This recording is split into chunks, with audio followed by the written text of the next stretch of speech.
At least 2 incidents of close encounters between Chinese and American vessels and aircraft in less than 2 weeks, including this Chinese warship cutting closely in front of a U.S. destroyer in the Taiwan Straits on Sunday. The incident coincides with trilateral naval exercises in the South China Sea among the U.S., Japanese, and Philippine Coast Guards. 美方姿势挑衅在前。 The U.S. made provocations first, and the Chinese side only responded by handling the incident in accordance with relevant laws and regulations.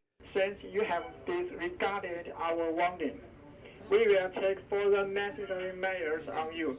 Encounters between Chinese and other nations' vessels, such as the Philippines, have increased in recent years, along with Beijing's military activity in the region. The U.S. is also adopting a more muscular approach, ramping up drills with allies in the region. Beijing considers these provocations, leading to even more incidents that could easily escalate into conflict. It's part of a new and disturbing norm, particularly given the fact that there's limited communication between high-level defense officials in the United States and China.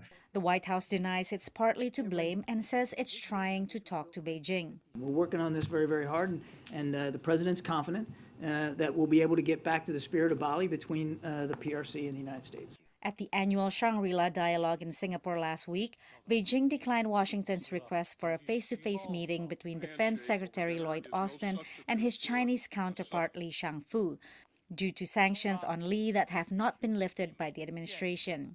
Officials are working to reschedule U.S. Secretary of State Antony Blinken's visit to Beijing that Washington canceled after it shot down a Chinese spy balloon in January. Patsy Widakuswara, VOA News, Washington.